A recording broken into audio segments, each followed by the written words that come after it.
آج شعبان کی آخری مجلس ہے اور اس کا ایک ہمیں بھی فائدہ یہ ہوگا کہ ہم رمضان کی سے بالکل متصل ہو کر رمضان کی تیاریوں پر کچھ باتیں کریں گے اور وہ تازہ تازہ انشاءاللہ یاد بھی رہ جائیں گی۔ لیکن اس سے پہلے جو ہے وہ عمر آزاد صاحب نے ایک سوال مجھے بھیجا ہے کہ اس پہ گفتگو کرو۔ میں نے ہی کہا تھا کہ مجھے یاد دلا دیجیے گا۔ تو وہ سوال ہے حضوری، نماز میں حضوری وہ کیا ہوتی ہے، اگر پیدا کرنی ہو تو کیسے پیدا کی جائے، اور حضوری نہ ہونے کی کیا کیا نشانیاں ہیں۔ اس طرح کی مطلب اس طرح اس سوال کے یہ حصے ہیں جیسے اس میں چھپے ہوئے۔ تو میں یہ چاہ رہا تھا کہ اس کو تھوڑا سا پھیلا دیں، کیونکہ حضوری جو ہے نا وہ بہت زیادہ متصوفانہ اصطلاح ہے اور اس میں بہت زیادہ سبجیکٹیوٹی جو ہے وہ پائی جاتی ہے، یعنی کیفیت ہونی چاہیے، حالت ہونی چاہیے، دماغی ارتکاز ہونا چاہیے۔ مطلب یہ کہ یہ گویا ایک آئیڈیل کو حاصل کرنے کی کوشش پر اکساتی ہے، اور وہ جب حاصل نہیں ہو پاتا، مطلب آئیڈیل حاصل نہیں ہو پاتا عبادت کا، تو پھر کچھ لوگوں کو مایوس کرتی ہے، کچھ لوگوں کو کمزور کر دیتی ہے، اور یہاں تک ہوتا ہے کہ بعض لوگ اس سے مایوس ہو کر گویا نماز وغیرہ میں بھی کوتاہی کرنے لگتے ہیں۔ تو ہم نے اس کو آسانی کے لیے یہ کیا ہے، اس کا جواب انشاءاللہ عرض کرنے کے لیے کہ حضوری کے مختلف درجات، یعنی حضوری کیا ڈیوائن پریزنس، ہر وقت اللہ کے حضور میں رہنا یا کسی خاص عمل میں اللہ کی حضوری کا احساس غالب رہنا، یہ تو اس کا جیسے ایک وہ لغوی معنی ہے۔ لیکن کیونکہ ہمارا مسئلہ عملی زیادہ ہے کہ ہم اپنی نماز اچھی کرنا چاہتے ہیں، ہم اپنے اذکار و عبادات، تلاوت وغیرہ ان کو بہتر کرنا چاہتے ہیں، تو اس کی بہتری کا طریقہ غالباً مناسب طریقہ یہ نہیں ہے کہ ہم حضوری اور یکسوئی اور احسان وغیرہ کی جو مثالی اور پرفیکٹ تعریفات اور شرطیں ہیں ان کا جیسے بیان کریں بہت عارفانہ انداز سے، بہت گہرائی میں اتر کر، یا یہ کہ بہت جیسے اصطلاحی زبان میں، صوفیانہ یا فلسفیانہ زبان میں، تو اس سے جو ہے وہ مسئلہ بگڑ جاتا ہے۔ تو جو لوگ بھی حضوری کی کتابی تعریف کے عادی ہیں اور جو پڑھتے ہیں لٹریچر، ان کے لیے حضوری تک پہنچنا بالکل جیسے رفتہ رفتہ محال ہوتا چلا جاتا ہے۔ اس میں غلطی یہی ہوتی ہے کہ وہ ایک آئیڈیا کو گویا قابل رسائی اور قابل عمل نہ صرف یہ کہ سمجھ لیتے ہیں، بلکہ وہ اگر وہ عمل میں نہ آ پائے، وہ گرفت میں نہ آ پائے، تو اپنے اچھے بھلے عمل کو شبہ کی نظر سے دیکھنے لگتے ہیں۔ تو یہ بڑا اچھا سوال ہے، اس کی وجہ سے موقع مل گیا۔ تو میں عرض کرتا ہوں کہ حضوری یعنی اللہ کی حضوری، اللہ کی پریزنس، جو ظاہر ہے کہ عبادات کا مغز ہے، تو لیکن یہ کہ وہ کن مفاہیم میں ہے وہ عرض کرتا ہوں۔ یہ آئیڈیا نہیں ہے، یہ تو جیسے ایک بہت بڑا جیسے پیغمبروں کے احوال حضوری کو سامنے رکھ کر ہمیں اپنی بساط بھر عبادات میں غفلت وغیرہ سے محفوظ رکھنے کا ایک جیسے وہ راستہ دکھایا گیا ہے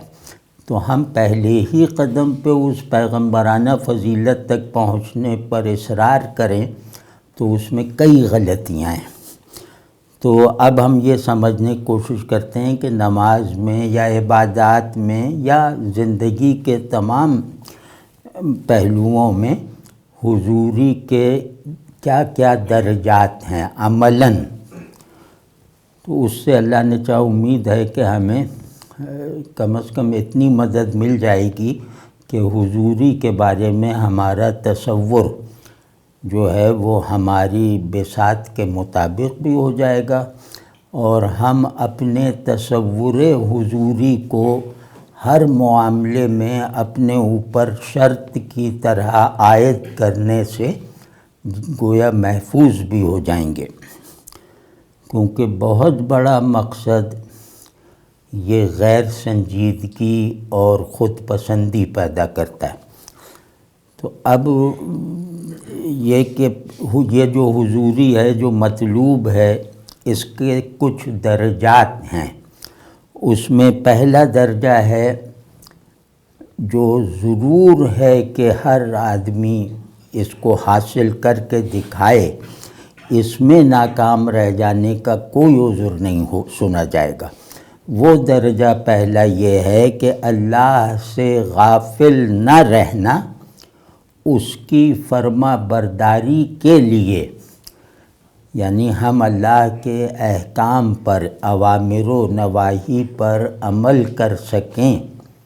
اس کے لیے ضروری ہے کہ ہم متعلقہ احکام کو اللہ کی طرف سے دیے گئے احکام کا عنوان دے کر ہمہ وقت موقع بموقع حاضر رکھیں اور اسے اپنی نیت اور عمل پر مؤثر رکھیں، ایفیکٹو رکھیں۔ تو پہلا درجہ یہ ہے کہ میں اللہ سے غافل نہ رہوں، اور اس غافل نہ رہنے سے میری غرض یہ ہے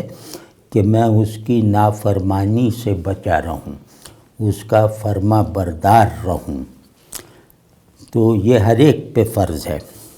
اسی طرح اس کا دوسرا درجہ ہے، یہ بھی ہر ایک پر سمجھنا چاہیے کہ واجب ہے۔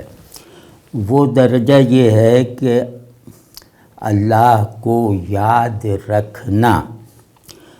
یا یاد کرتے رہنا،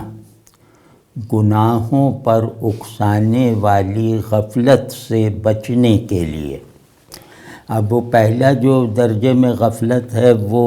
تعمیل کے لیے، جو حکم ہے اس پہ عمل کروں، گناہوں سے بچوں، اور لیکن یہ جو دوسرا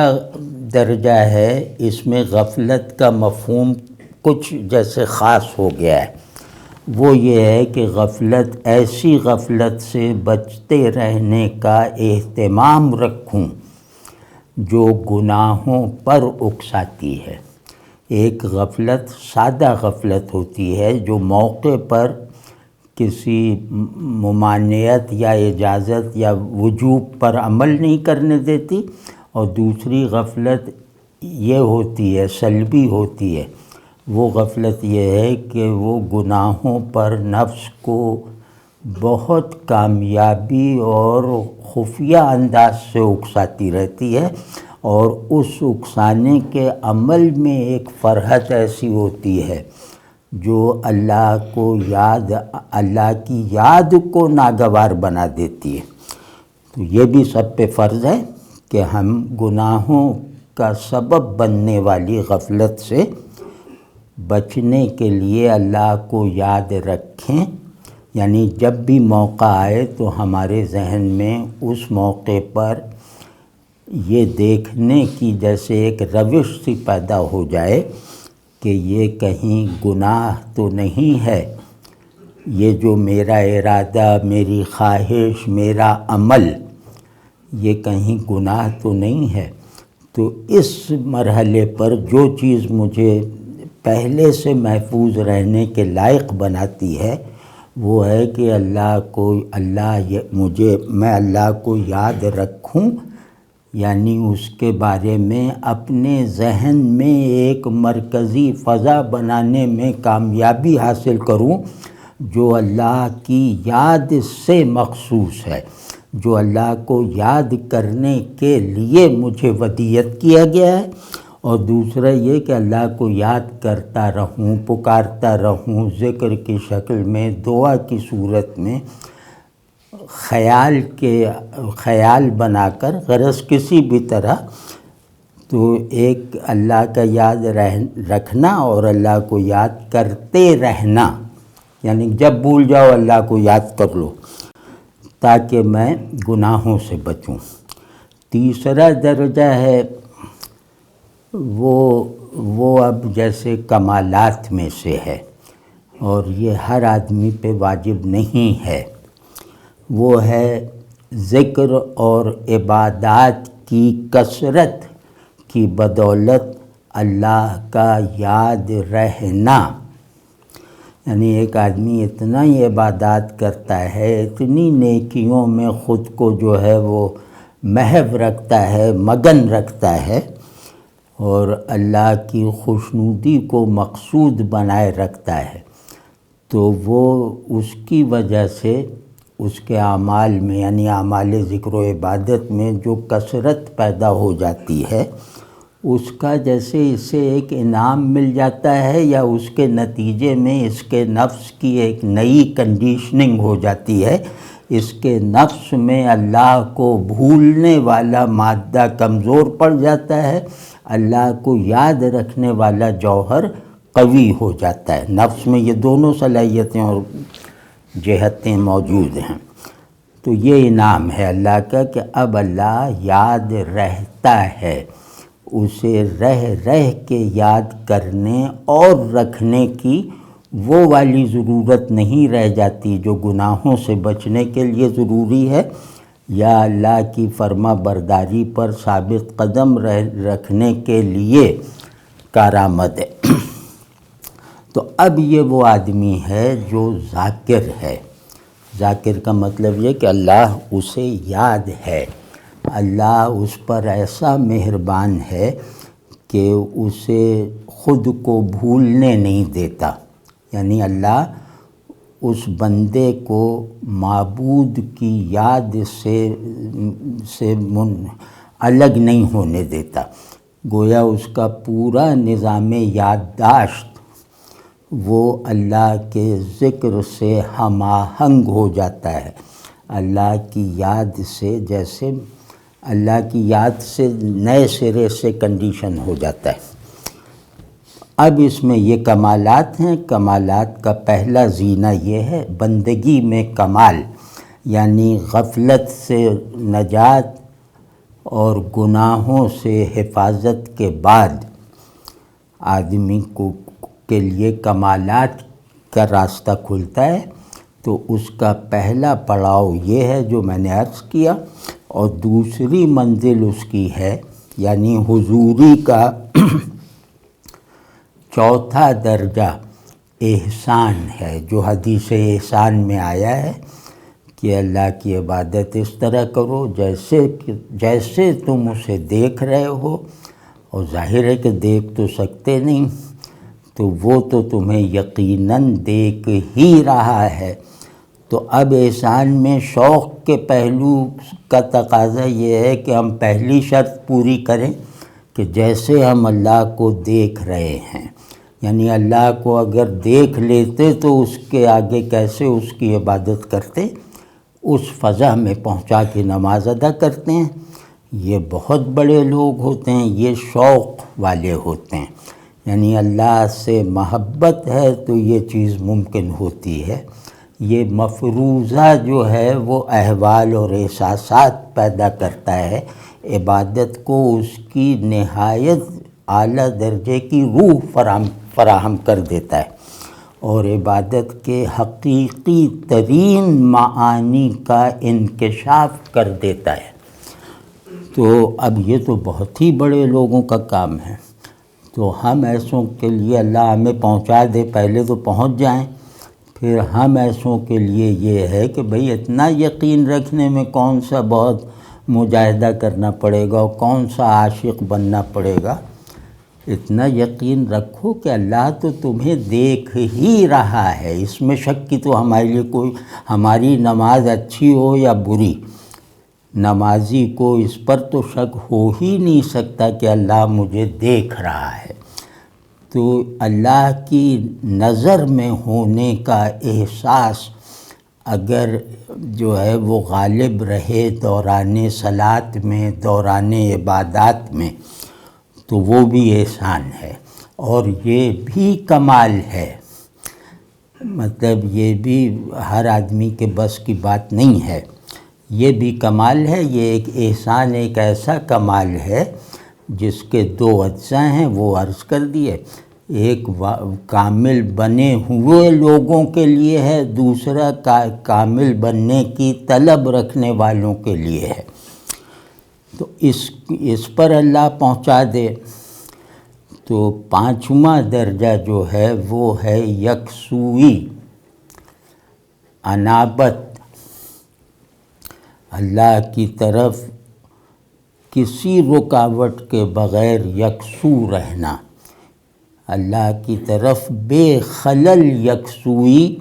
چاہے وہ ذہنی ہو، چاہے قلبی ہو، چاہے احساساتی ہو، چاہے تصوراتی ہو۔ تو یہ یکسوئی مادہ دین ہے، یہ ابراہیمی یکسوئی ہے جو بندگی کا منتہا بھی ہے اور بندگی کی بنیاد بھی ہے۔ مطلب اسی پر بندگی تعمیر ہوتی ہے اور اسی پر بندگی کی تکمیل ہوتی ہے۔ سمجھ گئے نا؟ یہ یکسوئی ہے جو بندگی کا پورا ترجمہ ہے۔ اللہ کی طرف یکسو رہنا یعنی اللہ کا سچا بندہ بن کے رہنا، اللہ کا مقرب بن کے رہنا۔ تو بنیادی بات یہ ہے کہ اللہ سے تعلق میں عبادت کے ذریعے سے سچائی ہونی چاہیے، تو وہ سچائی بھی اس یکسوئی کو پیدا کرتی ہے یا اس یکسوئی کے اہتمام سے پیدا ہو جاتی ہے۔ تو یہ ہر ایک پر فرض ہے۔ اس کے بعد اللہ کی مہربانیاں ہوتی ہیں کہ مجھے اگر اللہ نے تعلق میں سچا کہہ دیا تو پھر میں اوپر کی سیڑھیاں چڑھتا چلا جاتا ہوں،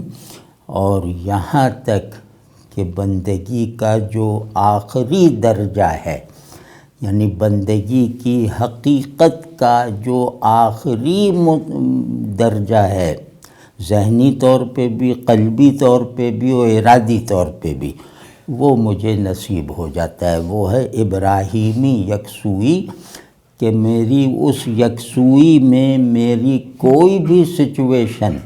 سامنے آ جانے والا کوئی بھی منظر خلل نہ ڈالے، تو میں دنیا کو دیکھتے ہوئے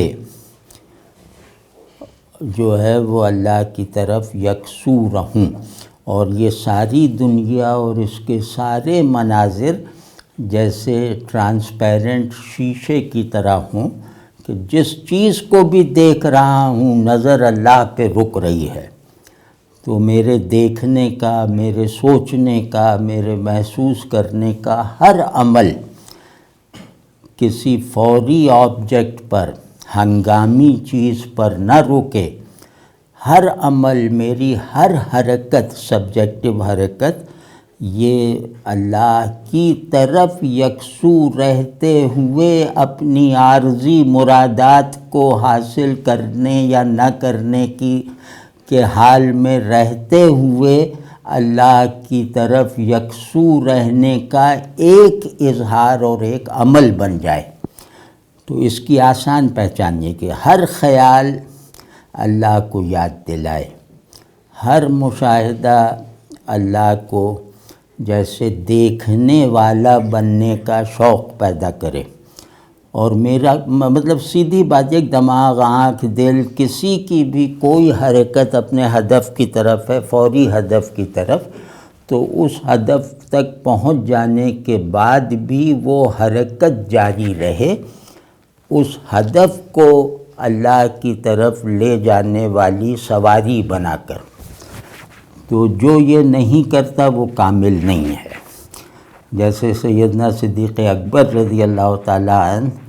وہ مطلب حقائق ربوبیت، حقائق بندگی میں حرف آخر ہیں۔ تو انہوں نے کئی ارشادات ہیں، لیکن ہمارے یہاں کے موضوع سے مطابقت رکھنے والا ایک ارشاد ہے کہ میں کسی چیز کو نہیں دیکھتا بغیر اس کے خالق کو دیکھے ہوئے۔ پھر دوسرا مرتبہ بتایا کہ میں نہیں دیکھتا کسی چیز کو مگر اسے دیکھتے ہی اس کے خالق کو دیکھتے ہوئے،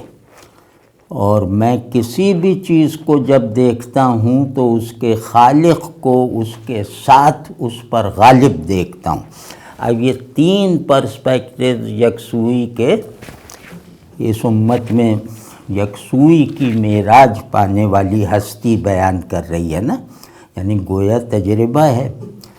تو یہ جو صورت ہے یہ یکسوئی کی بہترین ڈیفینیشنز کا ایک مجموعہ ہے، اور حسب مراتب، حسب ذوق اور دماغی صلاحیتوں کے مطابق، قلبی احوال کے مطابق، یعنی یہ اس طرح حضرت نے بیان فرما دیا ہے کہ یکسوئی، اس درجے کی یکسوئی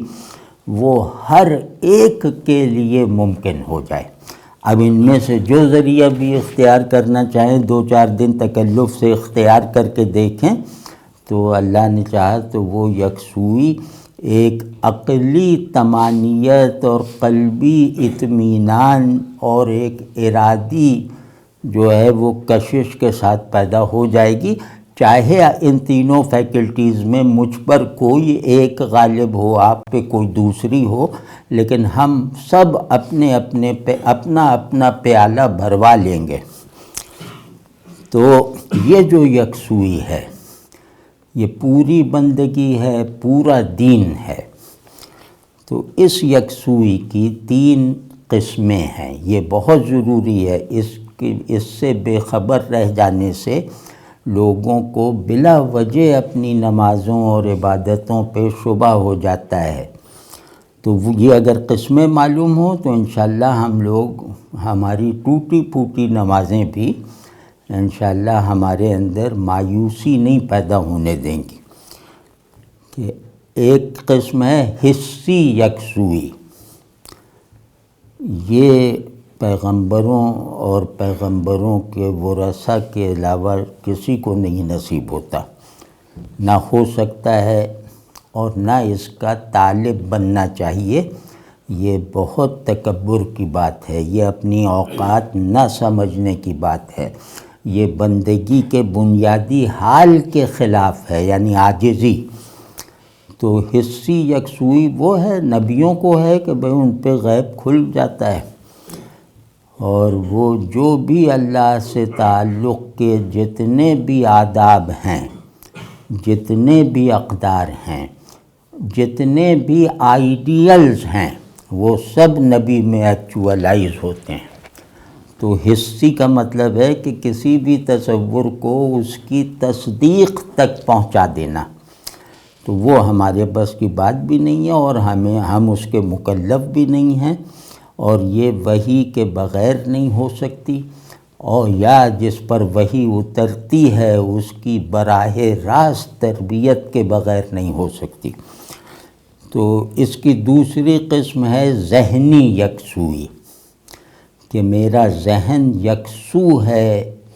عبادات میں بھی اور بیداری کی تمام حالتوں میں اللہ کی طرف۔ اب ذہنی یکسوئی یہ کہ مجھے ہر وقت یاد رہے کہ میں نماز پڑھ رہا ہوں اللہ کے آگے۔ اگر مجھے یہ یاد ہے تو میں نے یکسوئی کا اپنے بس بھر جو ہے وہ اہتمام کر لیا۔ یا یہ کہ عام مطلب پھیلا کر ذہنی یکسوئی ہے کہ آپ جو بھی علمی اور عقلی سرگرمیاں انجام دیں وہ اللہ کو ماننے میں آپ کی معاون ثابت ہوں، اللہ کی معرفت میں کسی نہ کسی اضافے کا ذریعہ بنے۔ یہ بات میں بارہا کہتا آ رہا ہوں، تو اس کی تفصیل ضرورت نہیں۔ تو اتنا کافی ہے کہ مجھے اتنا کافی مطلب ہم اپنے جیسے چھوٹے لوگوں کی کے لیے کہہ رہے ہیں کہ ہم مایوسی میں نہ پڑیں، ہم اصل میں حصی یکسوئی کے طلبگار ہیں اور اسی کو یکسوئی اور حضوری کہتے ہیں۔ وہ ظاہر ہے ممکن بھی نہیں، اور ویسے اس اہتمام اس کو مقصود بنا کر نماز پڑھنے والا تو بالکل ہی نماز کا منکر ہے، اس کا معبود خیالی ہے، تو وہ جیسے ہمارے دائرے سے بالکل باہر کی چیز ہے، اور اس پہ کبھی بھی غور نہیں کرنا چاہیے، یعنی اس انداز سے غور نہیں کرنا چاہیے کہ بھئی ہم بھی اٹیمپٹ کر کے دیکھیں، وہ کبھی نہیں ہو سکتی۔ تو اسی طرح جو ہے ذہنی یکسوئی بس اتنی کافی ہے نماز اور عبادات میں کہ میں یہ سب اللہ کی طرف یکسو ہو کر کر رہا ہوں، یہ سب اللہ کے لیے کر رہا ہوں، اور اس میں کوئی ایمانی ملاوٹ نہیں ہے، اور اس میں میری طرف سے کوئی خیالات وغیرہ کی آمیزش نہیں ہے، مطلب میں خیالات آ تو رہے ہوں گے لیکن میں لا نہیں رہا۔ تو تیسری جو قسم ہے وہ جو سب پر لازم و واجب ہے، تو بھائی اپنے کو اسی جگہ پہ رکھنا چاہیے جو سب پر فرض ہو گئی ہو، اس سے زیادہ کہ ہم لوگ لائق ہی نہیں ہیں۔ وہ ہے ارادی یکسوئی، کہ نیت یکسوئی کی ہے۔ اللہ اکبر کہا ہے تو بس نیت سچائی کے ساتھ تکبیر کی ہے، رکوع اور سجود کی ہے، نماز کی ہے، تلاوت کی ہے، یعنی اللہ کے لیے ہر عبادت میں، اللہ کے لیے ہر کام میں اگر اتنا ارادہ شامل رہے، اور جو ارادی یکسوئی ہوتی ہے نا وہ دھوکہ نہیں دیتی کہ میں نے دیکھ نہیں رہا، میں پورے اس ارادے میں سچا ہوں کہ میں نماز اللہ کی طرف یکسو ہو کر پڑھوں۔ تو اب اس آدمی کی نیت کیونکہ صادق ہے اور اس کا ارادہ جعلی نہیں ہے، منافقانہ نہیں ہے، اخلاص اور پورے عزم کے ساتھ ہے۔ اب یہ بیچارہ چھوٹا ایسے ہی کمزور سا آدمی میری طرح ہے، تو اب یہ جو بھی نماز میں ہو رہا ہے اس کے، اگر وہ شعوری طور پر رکاوٹیں اس اختیاری طور پر نہیں لا رہا نماز میں رکاوٹیں، تو وہ چاہے سرکس دیکھ رہا ہو نماز میں، چاہے اپنے دفتر کا کوئی مسئلہ حل ہو رہا ہو بلا ارادہ، تو اس کی نماز یکسوئی کی اس شرط کو پر پوری اترتی ہے جس کے بغیر اللہ سے تعلق کا کوئی بھی اظہار قابل قبول نہیں ہے۔ تو یہ اللہ کا شکر ہے کہ ہم میں سے اکثریت یا سبھی کو حاصل ہے کہ ہم نے ارادہ کسی اور کی عبادت کا تھوڑی کیا ہے، بس ارادہ اللہ کی عبادت کا ہے۔ یہ بھی یکسوئی ہے اور یہ اس لائق ہے، اس پر اتنا اعتماد رکھنا چاہیے کہ انشاءاللہ میری نماز رد نہیں ہوگی، انشاءاللہ میری نماز قبول ہوگی۔ آخر مفلسوں کا تحفہ بھی تو قبول ہوتا ہے، تو انشاءاللہ قبول ہوگی۔ حالت امید میں رہنا چاہیے اس نماز کے لیے۔ پھر میں بتاؤں گا کہ اس سطح تک محدود رہنا اور اس سطح کو کافی سمجھنا یہ بری بات ہے، یعنی کوئی آدمی اس رخصت پر راضی رہے اور یکسوئی کے ذرا اگلے مراتب تک پہنچنے کی کوشش نہ کرے تو اس کی یہ یکسوئی بھی جھوٹی ہے، وہ اللہ کا قدردان نہیں ہے، وہ اللہ سے تعلق میں سچا نہیں ہے۔ وہ میں عرض کروں گا ابھی۔ تو اب بالکل جیسے ہم سامنے کی باتیں کر رہے ہیں کہ جو ہر ایک اپنے آپ میں دیکھ سکتا ہے کہ ہے یا نہیں۔ عبادات میں یکسوئی نہ ہونے کی کیا نشانیاں ہیں یہ جاننا بہت ضروری ہے، ورنہ شیطان کا ایک ہتھیار یہ بھی ہوتا ہے کہ وہ مایوس کر دیتا ہے۔ تو ہمیں معلوم ہونا چاہیے کہ ہماری نماز میں جو ہمیں لگ رہا ہے یہ خرابیاں اور کمزوریاں ہیں، وہ کس درجے کی ہیں، یعنی ہر کمزوری پہ پکڑ ہوگی یا بعض کمزوریاں ہیں جن پہ پکڑ ہوگی، اور بعض کمزوریاں ایسی ہیں کہ جن پر اللہ سزا نہیں دے گا، وہ نماز کی قبولیت میں حارج نہیں ہے، رکاوٹ نہیں ہے۔ اب وہ میں بتاتا ہوں۔ ایک ہے کسل، یعنی نماز یا عبادات وغیرہ میں کہ خیال سے ہی تھک جانا اور ٹالتے رہنا۔ کسل کہتے ہیں کسی عمل کو ٹالتے رہنا، کاہلی کرنا، اور اس کاہلی میں اگر اس نے فوری علاج نہیں کیا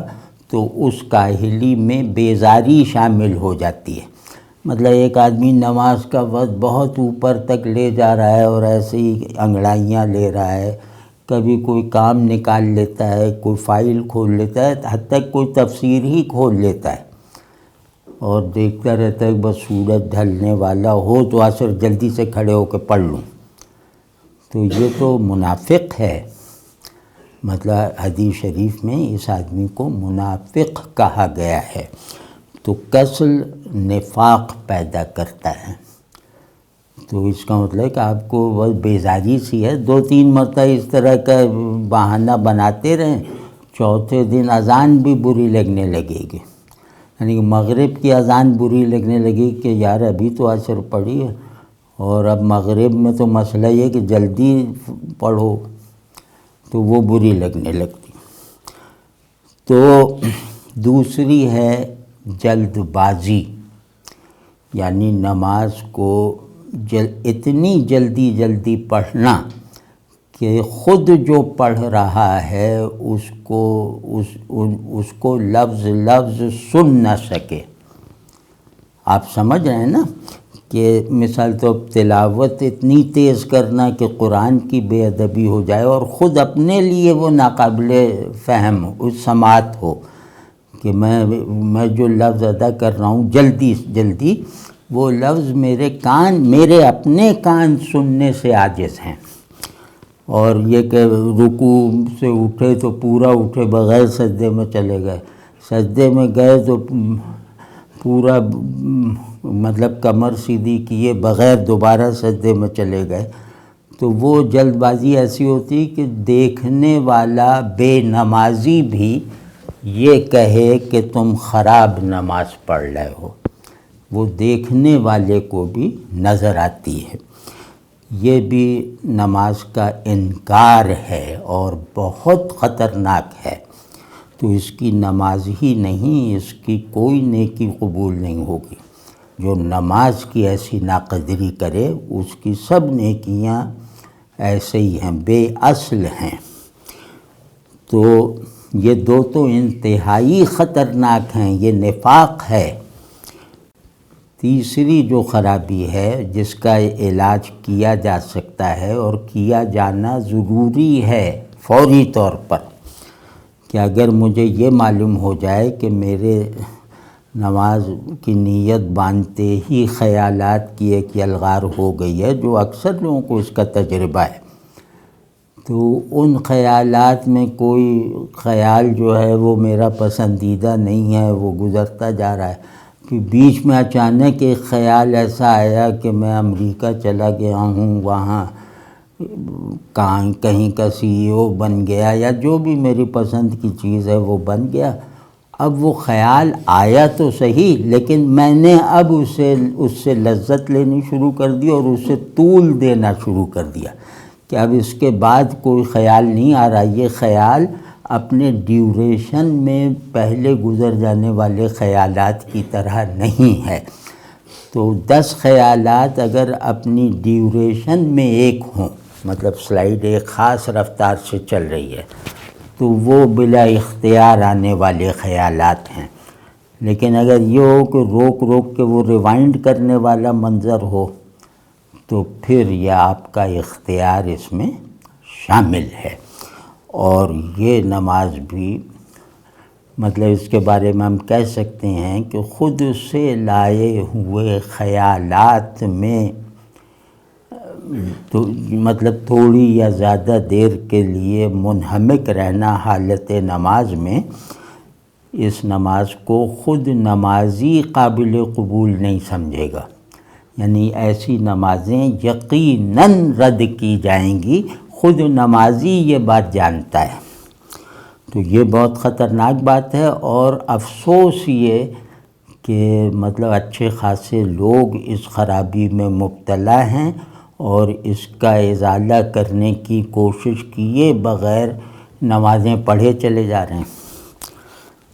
تو اسی طرح ایک انتہائی خطرناک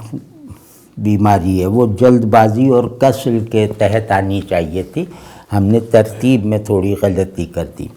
وہ ہے احساس بیزاری، وہ کسل میں بھی ہوگا، جلد بازی میں بھی ہوگا۔ کیا ہوگا؟ جلد بازی سے نماز پڑھنے والوں کا ایک وتیرہ ہے کہ یہ جماعت سے بھاگتے ہیں، مطلب کہ اب امام صاحب تو بیچارے پڑھ رہے ہیں اپنا صحیح طریقے سے جیسے نماز پڑھنی چاہیے، اور کوئی لمبی صورت پڑھ دی، پھر اس کے بعد ذرا لمبا رکوع اور سجدہ اگر کر لیا تو یہ شخص اپنے آپ کو کوس رہا ہوتا ہے کہ یار کہاں پھنس گئے۔ واضح طور پر جلد بازی کی یہ نحوست ہے۔ تو اب آپ سمجھ لیں کتنی بڑی خرابی ہے یہ۔ تو وہ احساس بیزاری، پھر وہ احساس بیزاری نماز کے تصور سے بھی پیدا ہو جاتا ہے کہ ابھی بیٹھے ہوئے مزے سے کرکٹ میچ دیکھ رہے ہیں اور پھنسا ہوا ہے وہ میچ، اچانک نماز اذان ہو گئی تو بس سارا کچھ، مطلب اس آدمی کے لاشعور پہ اگر میگا فون لگا دیا جائے تو وہ مؤذن کو برا بھلا کہہ رہا ہوتا ہے۔ تو یہ بہت خطرناک چیزیں ہیں۔ تو نماز کے تصور سے بھی، اور نماز جو ٹھیک طرح پڑھی جانے والی معمول کی نماز بھی اسے بیزار کر دیتی ہے۔ اسی طرح ایک جو بہت عام ہے، مطلب مجھے بے شمار لوگ اس میں مبتلا ہیں اس خرابی میں، وہ خرابی ہے کہ جیسے ہم نماز کے لیے کھڑے ہو گئے تو جیسے ہماری چابی کسی نے گھما دی، کہ نماز پڑھنے والی ایک چابی ہو جا کے گھما دی، وہ معمول بن کے ہم نماز پڑھے چلے جا رہے ہیں میکینیکل انداز میں۔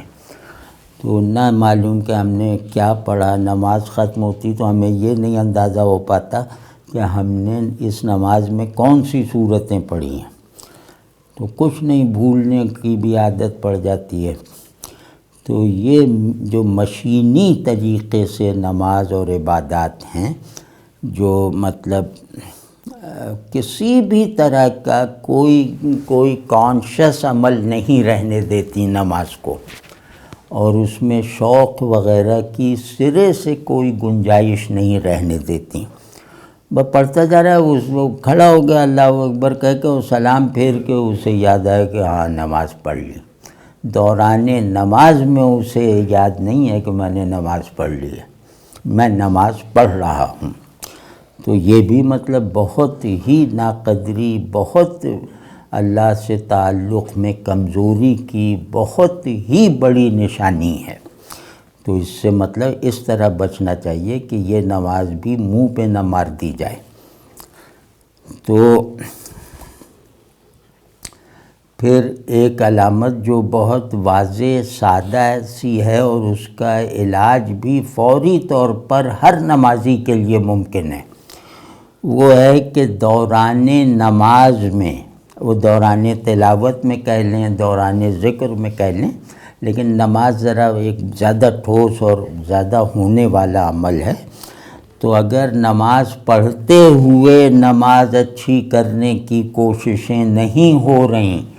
دل سے، ذہن سے، اعضاء سے، تو آپ نماز کے قدردان نہیں ہیں، آپ اللہ کو ٹھیک سے مانتے نہیں ہیں۔ تو وہ نماز کیا ہوتی ہے؟ اب ہم لوگ اگر اتنی نماز پہ بھی جو ہے وہ قادر ہو جائیں تو اللہ جانتا ہے کہ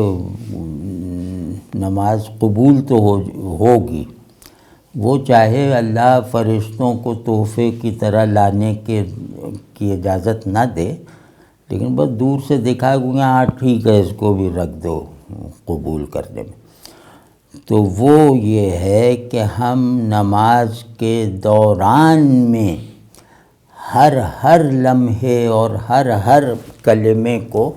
پہلے سے بہتر بنانے کی کوشش میں لگے رہیں۔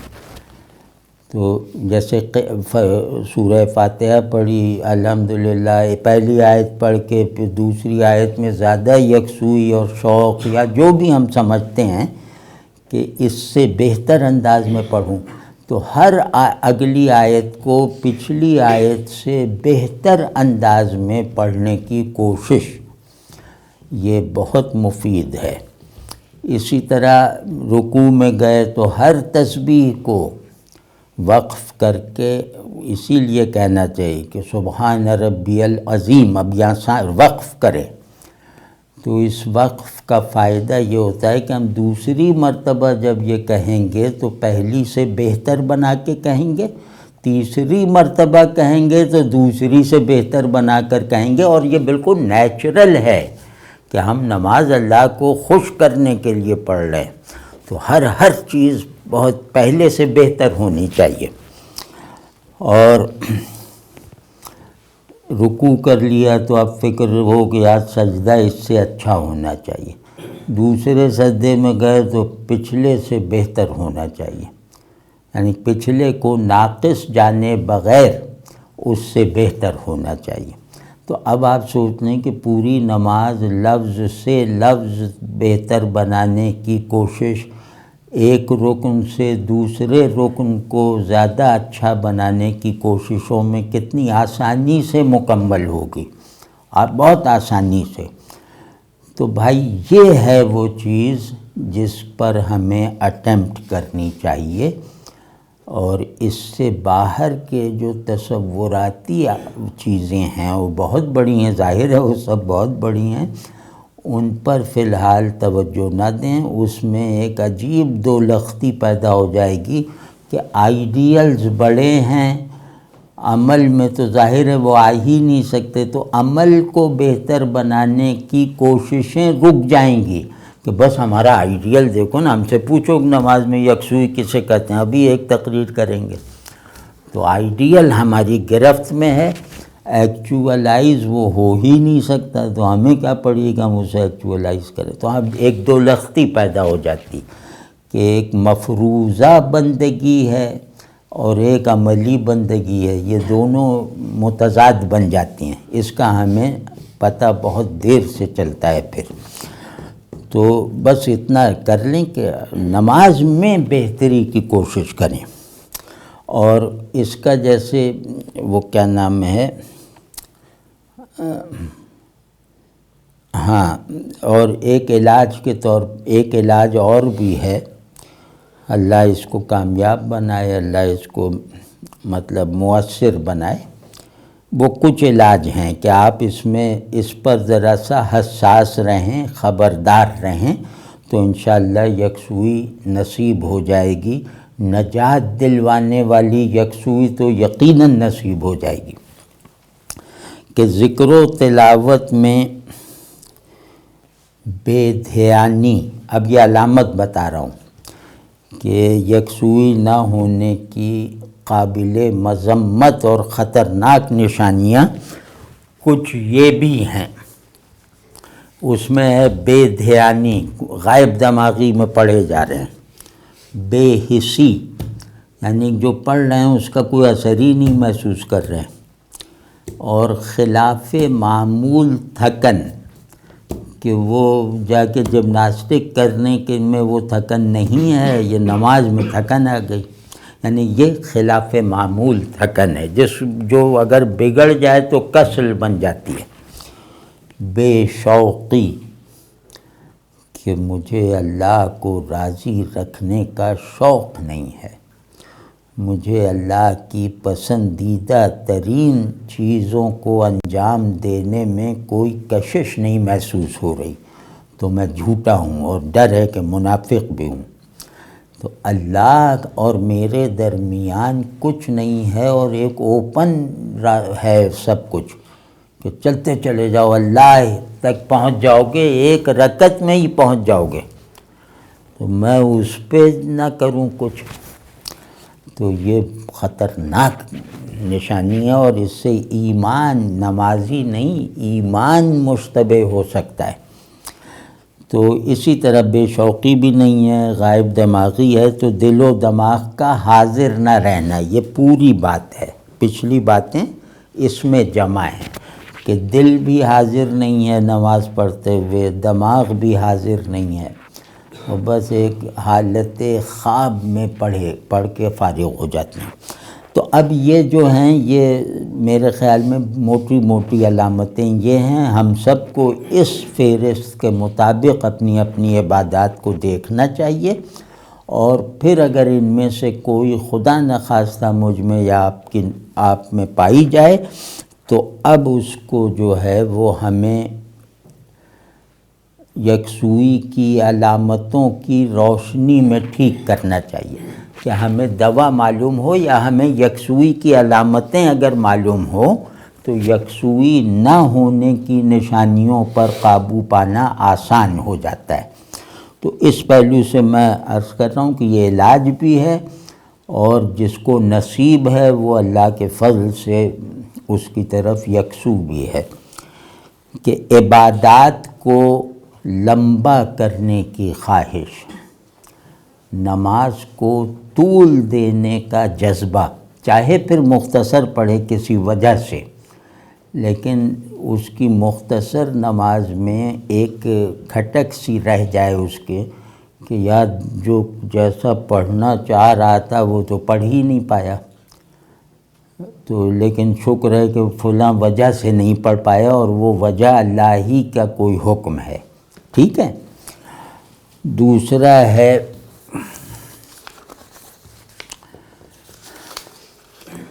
خشیت سے رونے والی کیفیت، یہ حضوری ہے، کہ اگر آپ سمجھتے ہیں کہ آپ کیا پڑھ رہے ہیں تو بھی، اور محض یہ تصور کہ میں کس کے آگے کھڑا اور جھکا ہوں، تو وہ اس کی ہیبت بھی طاری کرتا ہے، اگر ہیبت طاری نہ ہو تو وہ عمل کمزور ہے، ناقص ہے۔ تو اللہ کے تعلق کے لیے درکار تمام ضروری چیزیں نماز میں برسر کار رہنی چاہیے۔ نماز اسی لیے ہے کہ بندگی کی بنیادوں کو وہ ایکسپیرینس کرواتی رہتی ہے، ریفریش کرتی رہتی ہے۔ تو ایسی خشیت اللہ کی حضوری کے احساس کا حصہ ہے جو میرے دل میں لرزہ پیدا کر دے اور مجھے رلا دے، ڈرا دے۔ اسی طرح مجھے ہر نماز کی تکمیل پر یہ واضح احساس ہونا چاہیے، چاہے میں اسے لفظوں میں نہ بیان کر سکوں، لیکن یہ بالکل صاف میرا احساس ہونا چاہیے کہ مجھے تو اللہ کی معرفت میں بھی ان 2 رکعتوں سے اضافہ محسوس ہوا۔ ہر نماز اگر اللہ کی معرفت میں اضافے کا کوئی انجانا سا حال نہیں پیدا کرتی کم از کم، تو اس میں مطلب اہل کمال کے لیے وہ ناقابل قبول ہے۔ تو اسی طرح محبت، اب یہ تینوں چیزیں نا، اللہ کون ہے یہ بھی نماز کا موضوع ہے، تو وہ معرفت ہے۔ پھر اس معرفت کے 2 حصے ہیں، ایک ہے کہ اللہ کون ہے کا جواب ملتا ہے تو ڈر پیدا ہو جاتا ہے، خوف، اور ایک اللہ کون ہے کا دوسرا جواب رحمت وغیرہ کی جہت سے آتا ہی رہتا ہے نا نماز میں، تو وہ محبت ہے۔ تو یعنی کہ تعلق باللہ کے تمام کے لیے، سچائی کے لیے درکار ثبوت ہر نماز میں خود مجھے فراہم ہونے چاہیے۔ تو اسی طرح خارجی ایک شرط ہے، وہ ہے تعدیل ارکان، یعنی نماز اطمینان سے پڑھنا، جلد بازی نہ کرنا، ہر رکن کو پورا کرنا، جلدی سے بیٹھ اور اٹھ نہ جانا، اور پھر ہر کلمے کو، ہر لفظ کو الگ کرنا اور ٹھیک سے ادب سے پڑھنا۔ تو یہ تعدیل ارکان میں داخل ہے یہ چیز۔ تو جو تعدیل ارکان کا احساس نہیں رکھتا، اس کی نماز کو ناقابل قبول کہنا ہر ایک کے لیے ممکن ہے۔ مطلب اس کو اعتماد سے اس طرح سمجھایا جا سکتا ہے کہ تمہاری نماز یہ ایسی نماز قبول نہیں ہو سکتی، تم اپنی نماز بہتر کرو۔ یعنی جلد بازی تعدیل ارکان کا نہ کرنے کا وہ سبب جلد بازی ہوتی ہے۔ اور پھر ایک بہت احساساتی سی بات عرض کر رہا ہوں کہ عبادت اگر حصے بندگی کے بغیر ہو تو وہ میکینیکل ہے، وہ ہم آسانی سے پیدا کر سکتے ہیں۔ وہ کیا ہے کہ ہم اپنے ہر نماز کو یوں کہہ لیں کہ اپنی ہر جو 2 رکعت کے بعد سلام پھیرا اس کو بھی، اور پھر 4 رکعت کے بعد سلام پھیرا اس کو بھی، یعنی ایک وقت کی نماز کے تمام ٹکڑوں کو ہم جب ادا کر لیں سلام پھیرنے کے بعد، ہمیں ہر عبادت کے بعد اپنے اندر کسی خرابی کا ازالہ اور کسی خوبی کا اضافہ محسوس ہو، چاہے ہم یہ نہ بتا سکیں کہ خرابی کون سی دور ہوئی اور خوبی کون سی حاصل ہوئی، یہ کر کے دیکھنا تو یہ بات سمجھ میں آ جائے گی۔ یعنی یہ بات سمجھ میں نہیں، تجربے میں آ جائے گی کہ سلام پھیرا اور لگا کہ امارگی نفس کی کم ہو گئی ہے اور اطمینان والی زیادہ ہو گئی ہے، ملامت یا اطمینان زیادہ ہو گیا، امارگی گھٹ گئی ہے۔ اتنا بس محسوس کرو، اب کوئی ضروری تھوڑی کہ مجھے اللہ میاں یہ تھوڑی پوچھیں گے بتاؤ کون سی خرابی نماز سے دور ہوئی۔ خرابیوں کے سورس میں کمزوری پیدا ہوئی، اچھائیوں کے سورس میں مضبوطی پیدا ہوئی۔ یہ ضرور دیکھنا چاہیے جس کو بھی اللہ سے تعلق میں کم سے کم درجے میں بھی سچائی مطلوب ہے، اسے اپنی عبادات کو اس چیک سے گزارتے رہنے کی عادت ڈالنی چاہیے، یا ان چیکس سے جو بتائے۔ تو یہ وہ ہو گیا کہ یہ اگر ان میں سے کچھ چیزوں پہ بھی جو بہت فطری انداز سے ہوں گی، انشاءاللہ اس میں یہ نہیں لگے گا کہ ہم کوئی تکلف کر رہے ہیں، کوئی مجاہدہ کر رہے ہیں اور کوئی بہت اس میں غور و فکر کا مقام آ جاتا ہے، کچھ بھی نہیں ہوگا، سب نیچرل ہے۔ اب اس میں یہ سب کرتے رہیں اور ذرا سا اپنی کمزوری کو مد نظر رکھتے ہوئے کچھ چیزوں کو پر امید رہنے پر اثر انداز نہ ہونے دیں، یعنی اپنی ہی کچھ کمزوریوں اور کوتاہیوں کو اللہ کی رحمت سے مایوس ہونے کا سبب نہ بننے دیں۔ وہ میں عرض کرتا ہوں کہ حضوری اور یکسوئی کی کیفیات ضروری نہیں ہیں کہ مجھے حضوری محسوس ہو کہ بالکل فوکسڈ ہے دل اور دماغ میں کچھ خیال ہی نہیں آ رہا اور بدن میں ایک لرزہ سا، یا جو بھی میں سمجھتا ہوں کہ حضوری کیفیت پیدا کرتی ہے، یعنی احساس، حالت، وہ ضروری نہیں ہے۔ تو اگر یہ کسی میں نہ پایا جائے، یہ تو کاملوں کے حصے میں آتی ہے، تو یہ نہ پائی جائے تو بالکل اللہ کے فضل سے پر امید رہے اور حالت تیقن میں رہے کہ مجھ سے غیر اختیاری چیزیں اللہ نے طلب نہیں کی ہیں، اور اس پہ تو سجدہ شکر میں گر جانا چاہیے کہ غیر اختیاری چیزیں اللہ نے مجھ سے طلب نہیں کی ہیں۔ پھر دوسرا، یہ اس کو میں کہہ رہا ہوں حرف تسلی ہے کہ اگر یکسوئی ارادی بھی ہو تو عبادات کی قبولیت کا یقین رکھنا چاہیے، یا کم از کم بہت شوق سے امیدوار رہنا چاہیے۔ پھر تیسرا کہ مجاہدے کے ساتھ، یعنی دل نہیں چاہ رہا، تھکن طاری ہو رہی ہے، وہ دل جیسے ہی کہہ رہا ہے چلو کوئی نہیں آج نہیں پڑھتے، قضا کر لیتے ہیں، مطلب اس وقت بالکل دل آمادہ نہیں ہے وضو کرنے پر بھی، تو ایسے میں وضو کرنا، اپنے آپ کو جکڑ کر اور مصلی پہ کھڑا ہونا اور نماز کو تھوڑا سا عام معمول سے لمبا کر کے پڑھ دینا، اس نماز کو کہا جائے گا کہ اس نماز کو ادا کرنے کے لیے اس بیچارے نے مجاہدہ کیا ہے، یعنی اپنی خواہش اور اپنی سب طبیعت وغیرہ کو ایک طرف رکھ کر اس کے اختیار میں جو تھا وہ اس نے پورا کیا، اور سب کچھ کر کے اس نے نماز کو بھی بیچارے نے لمبا کیا کہ یہ کیفیت دب جائے۔ تو یہ جو عبادت ہے یہ عین ممکن ہے کہ کیفیات والی عبادات سے زیادہ مقبول ہو، اس میں دگنا تگنا اجر مل سکتا ہے کہ یہ کیفیات کے لیے نہیں پڑھ رہا، یہ بیچارہ خود ہی پھنسا ہوا تھا، تو اس نے اپنی ساری طاقت اور اختیار استعمال کر کے بہرحال یہ مصلی پہ کھڑا ہو گیا، اور کھڑے ہونے کے بعد بھی اس نے مزید ایک ترکیب کی کہ نماز کو زیادہ ٹھہر ٹھہر کے ادا کیا۔ تو یہ اللہ کا دوست بن سکتا ہے ایسا آدمی جو ساری عمر نمازیں اس طرح ہی پڑھتا رہے۔ تو مطلب اپنی شرطوں یا اپنے لیے پسندیدہ ناپسندیدہ نماز کو ہر صورت میں معیار نہ بننے دیں۔ معیار ہے اخلاص،